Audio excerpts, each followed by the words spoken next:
Hi all, ഞാനൊരു easy puttu റെസിപ്പിയാണ് try ചെയ്യുന്നത്. സോ അതിന് വേണ്ടിയിട്ട് ഞാനിവിടെ യൂസ് ചെയ്യുന്നത് ഡബിൾ റോസറിൻ്റെ പുട്ട് പൊടിയാണ്.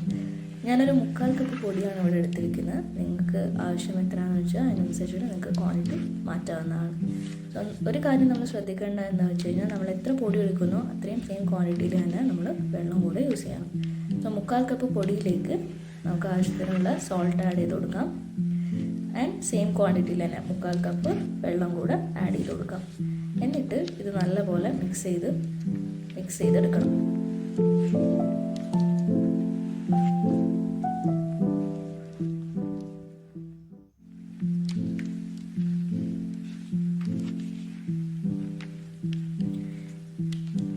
ഇനീഷ്യലി കുറച്ച് വാട്ടറായിട്ട് നമുക്ക് തോന്നുന്നുണ്ടെങ്കിൽ കൂടി ഇതൊരു 15 to 20 മിനിറ്റ്സ് നമ്മൾ റെസ്റ്റ് ചെയ്യാൻ വെക്കുന്നുണ്ട്. സോ ആ ഒരു ടൈം ആകുമ്പോഴേക്കും ഇത് കറക്റ്റ് കൺസിസ്റ്റൻസിയിലേക്ക് നമുക്ക് കിട്ടുന്നതാണ്.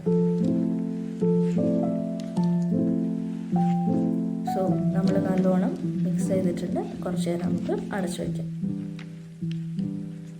ഈ ഒരു ടൈം കൊണ്ട് നമുക്ക് എന്ത് ചെയ്യാം, പുട്ടിൻ്റെ കൂടെ കഴിക്കാൻ വേണ്ടി ഒരു പഴ മിക്സ് റെഡിയാക്കാം. സോ അതിന് വേണ്ടിയിട്ട് ഞാനിവിടെ 2 റോബസ്റ്റ ബനാനയാണ് യൂസ് ചെയ്തിരിക്കുന്നത്.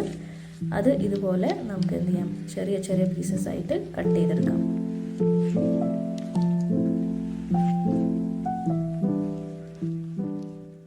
സോ നമ്മുടെ പഴം റെഡി ആയിട്ടുണ്ട്.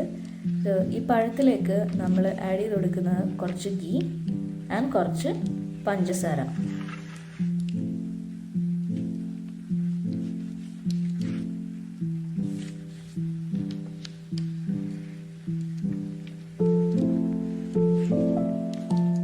എന്നിട്ട് ഇത് നല്ലപോലെ കൈവച്ച് മിക്സ് ചെയ്ത് കൊടുക്കാം.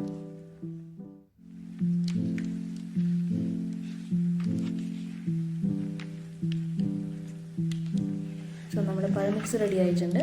ഇനി നമുക്ക് വെള്ളം തിളപ്പിക്കാൻ വയ്ക്കാം.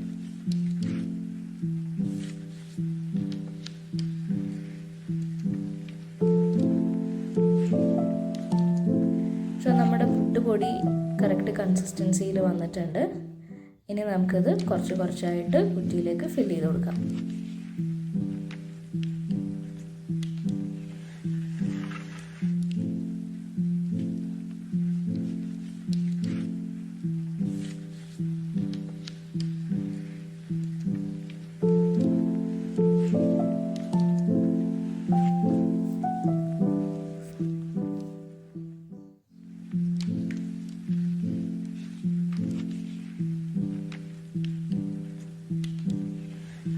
നമ്മൾ ആവി വെച്ചിട്ടുണ്ട്.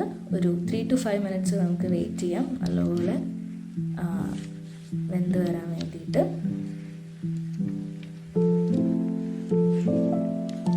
നമ്മുടെ ചൂട് പുട്ട് റെഡി ആയിട്ടുണ്ട്. നമുക്ക് റെഡിയാക്കി വെച്ച പഴത്തിൻ്റെ മിക്സിൻ്റെ കൂടെ നമുക്ക് ചൂടോടെ കഴിക്കാൻ പറ്റുന്നതാണ്. സോ എല്ലാവരും ട്രൈ ചെയ്യാം.